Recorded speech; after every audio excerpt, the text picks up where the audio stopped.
What's up, guys? Hackadu 1940 here. We are back with another episode of our New York Islanders BGM mode. And in the last episode, we started the regular season and simulated all the way up to the trade deadline. We're doing pretty well. We're 42-17-5.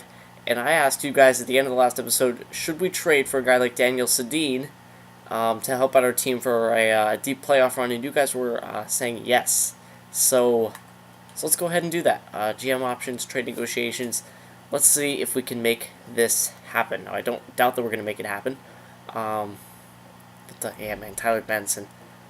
20 years old, 85 overall, 5 stars. Yeah, this guy's going to be absolutely amazing.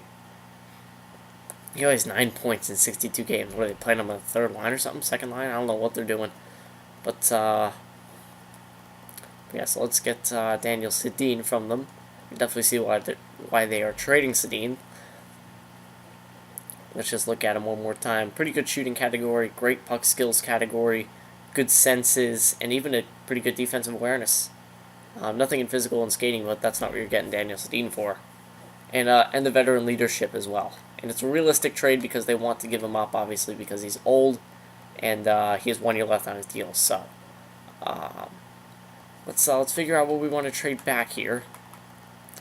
Players with similar trade value: Nelson, Osipov. Maybe trade back Osipov. He's a two-way defenseman, 4 red stars. How many prospect defensemen do we have? They don't want him, but he's a young player, and they're looking for young players, I'd assume. Ekblad and Ekman-Larsson are part of our team. Reinhart, Kapitanov. This Wilkie guy. What's his star potential for? Yeah, he's going to be good. Hamonic's a part of our team.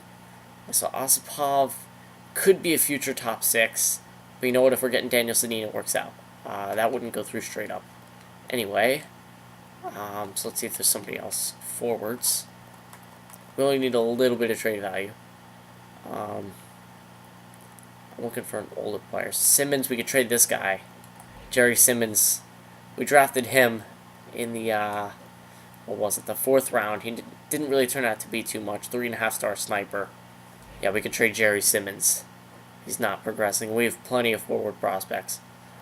They can't take that on. Do they want to give up any more players? Skaters giving away. Yes, they do. Ooh, Kyle Clifford. I didn't even see that. Kyle Clifford. He might be another player I want to pick up. Or Yannick Hansen. Yeah, Yannick Hansen. Not only 81 defensive awareness, but how about Kyle Clifford? 28 years old. 84. No, I don't need another player like Kyle Clifford.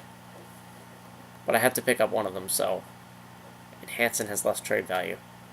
Yeah, that could go through. Alright, Daniel Sedin and Yannick Hansen for Dmitry Osipov and Jerry Simmons. Will it go through? No, okay. All we gotta do is add a minor pick to this deal. Or actually, this young goalie, right? Hobby Bolin. 2.5. Yeah, they can accept that. Will that go through? Yes, it did. All I needed is a little bit of a green name, a little green touch, and they took it. I'm happy to accept your proposal on behalf of the Vancouver Canucks. We consider it a done deal. All right, so we have acquired Daniel Sedin. Very nice. Let's just go into this. Forwards. Gaudreau, Smallman, Strome. Did I miss him? Oh, here he is. Daniel Sedin. There you go. Okay. So I think we'll start him on the 3rd line, AHL. Best lines for the AHL. Right, there we go. I think that's the only move we're going to make. Because our defense is pretty good. Contracts. No, I want to go to edit lines. Edit lines. Alright. Nelson will move Zach Smith down. And we will. I think we're going to scratch Cal Clutterbuck. 84, 80, 85. 84, 84, yeah. I think I'll scratch Cal Clutterbuck. He's been here a while. Maybe come playoff time, if we need a little bit of grit, we'll bring him back in. But Clutterbuck and Hansen, we have 2 nice grinders down here to fill in the spots if we need it. And Daniel Sedin, there you go. Alright, Sedin, over here. Nelson, you'll play the right wing. Zizekas in the middle. Yeah, that line looks pretty good now. They can get some goals as well. Sniper, 2-way forward, power forward on the 3rd line. They're going to get some goals. And if we need to change something up, especially for the playoffs, we can just do one of those. Or maybe even put Sedin on the 1st line with Tavares. Who knows? Defensively, Ekman Larson, Ekblad. Yep, that all looks good. I don't think we need anything there. And goaltending, we know. Power play, everything like that, I'm going to keep the same. I just want Daniel Sedin on the, what's it called, top, or the third line, forward line. The regular season doesn't really matter. It's come playoff time where you really have to pay attention to the power play and stuff like that. That's where we start to make line changes. But for right now, he can just stay on the third line. And he's a rental player, so it's not like we're worrying about stunting his growth or anything. Or worrying about his potential. So let's just simulate to the end of the season. We'll simulate to the last game. Not worried about making the playoffs this year. We had a little bit of a scare last year, or the year before, but all the years are just getting mixed up in my head now. But this year I have no doubt. Look at that, we've won 6-2. Actually, I should have simulated it. Yeah, I should have done an in-game simulation for Daniel Sedin's first game. But we win 1-0 there. So with Daniel Sedin in the lineup, we're 2-0, and we've outscored our opponent 7-2. Let's do an in-game simulation here against Ottawa. Alright, should be a pretty easy game. Ottawa doesn't look like that great of a team. So let's see, first period. Ooh, Gabriel Bork gets one for them. Third period. Ooh, who got it? Smallman on the power play. See that? I'm not taking Smallman off the power play. Overtime. Nothing. Shootout. Ah, no.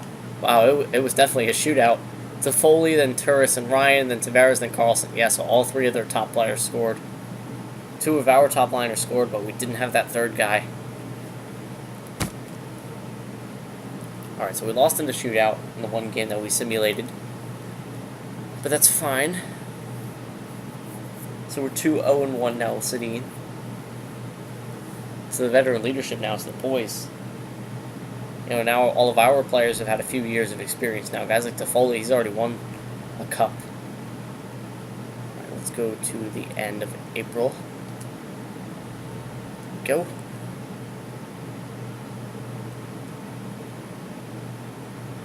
Alright, now just play for the stats.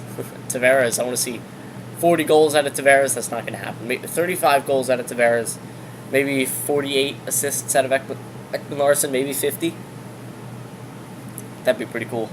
Man, Ekman Larson, I watched the Rangers-Coyotes game tonight. And Ekman Larson, he's a very good defenseman.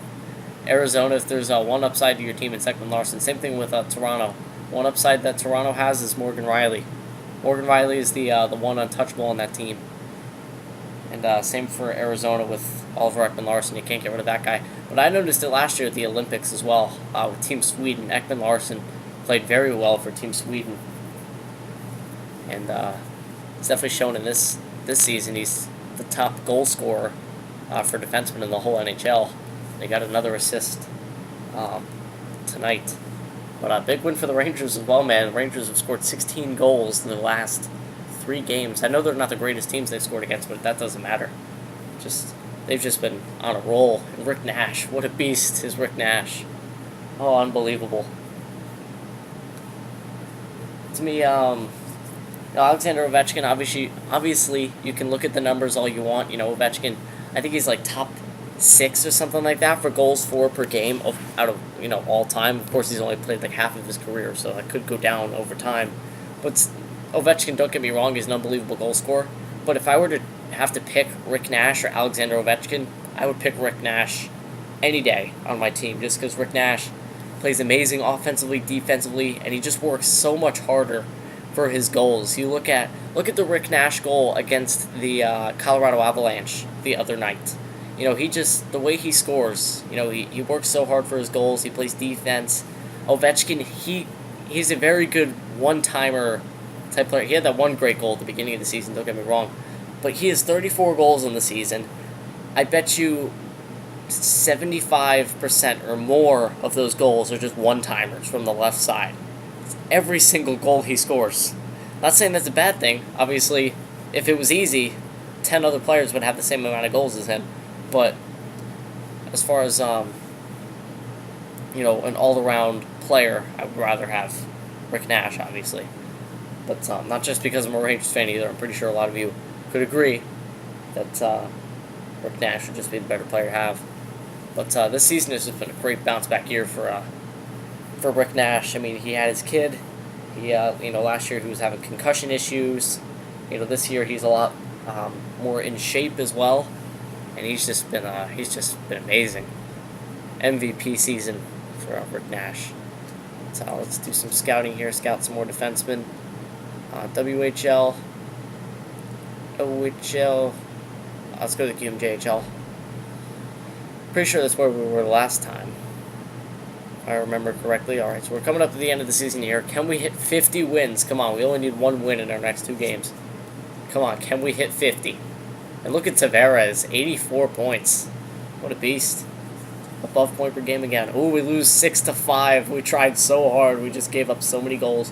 But John Gibson, a 40-win season. Great for him. Pretty sure that's his first one. Pretty sure. Alright, can we hit 50 wins? Let's do the in-game simulation. Carolina looks like a playoff team as well. They look like one of the better teams in the league, so let's see if we can beat them. First period. Oh, no goals. Second period. Oh, no goals. Third period. Oh, yes, we did. Wayne Simmons on the backhand in front of the net. 9 minutes in. And the New York Islanders, they hit 50 wins. Gibson got 41 wins, and he got a shutout in the last game, too. Very nice. Very nice.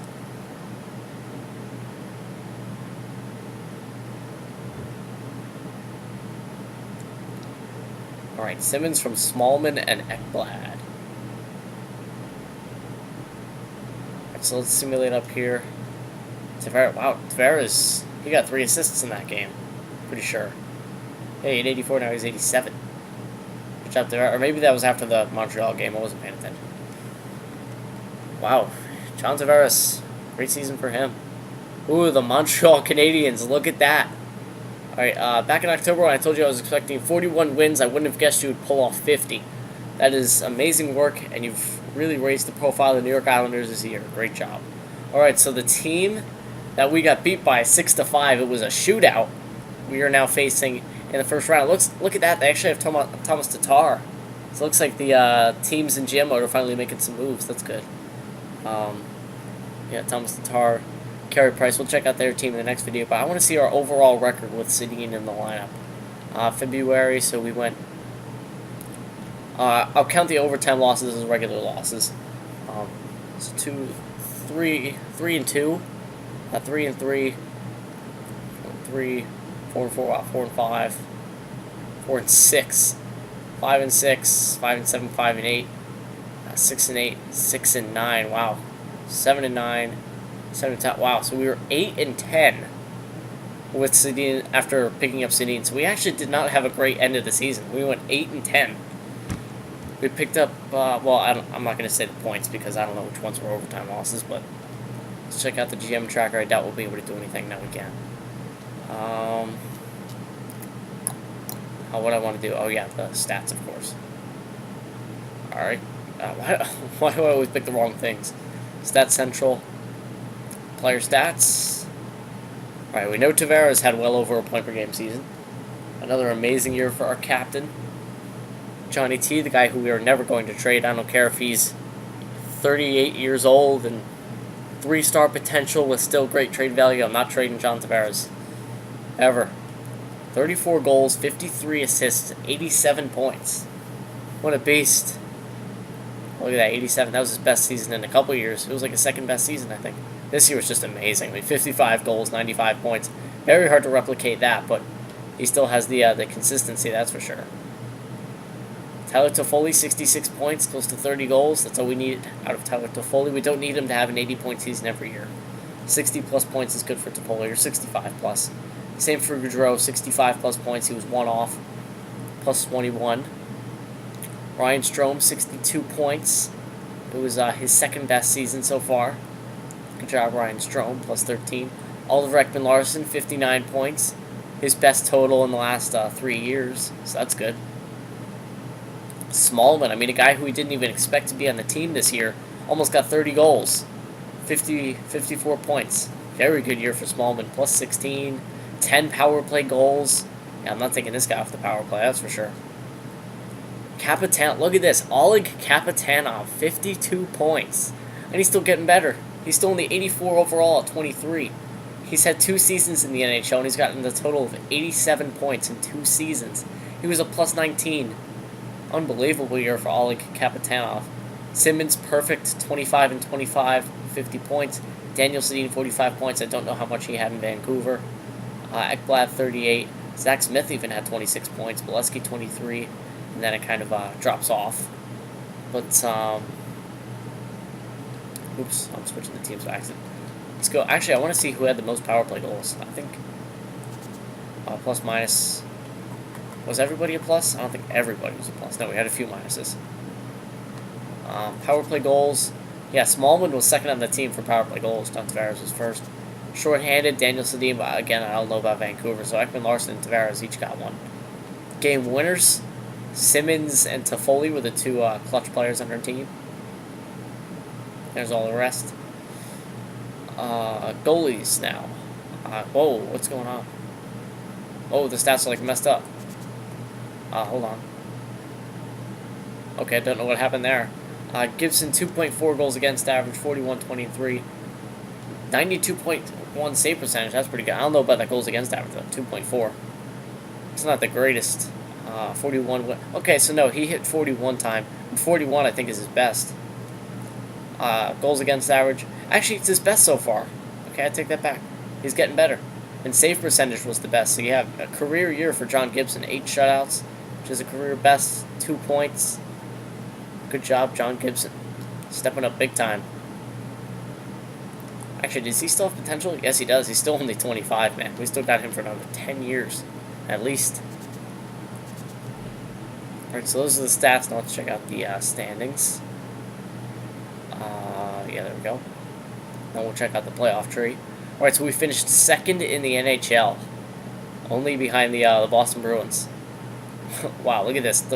Four out of the top 5 teams in the or 4 of the top 4 teams in the league are all from the Eastern Conference. It's pretty good for the East. Goals for per game, we were 5th, so top 5. Goals against per game, we were 3rd, so top 3. Power play percentage, 15th. Okay, so our power play could be better. Technically, we're still in the top half of the league, barely.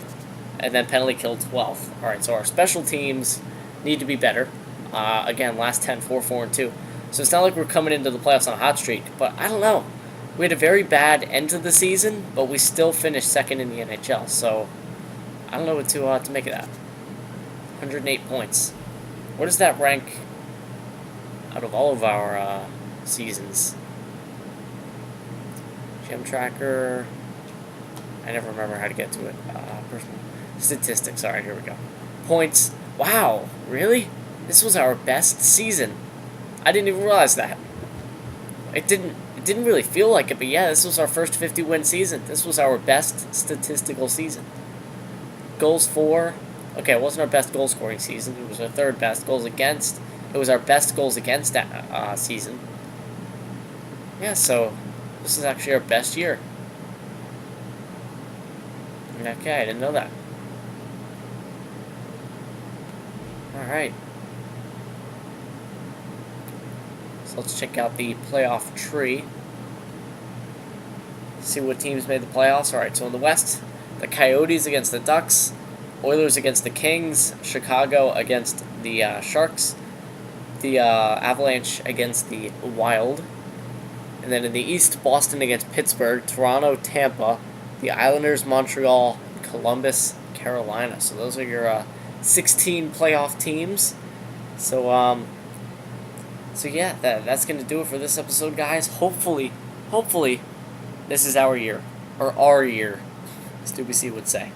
But yeah, if you guys did enjoy, please leave a like, and I'll see you guys in the next episode. We will head into round 1 with the New York Islanders.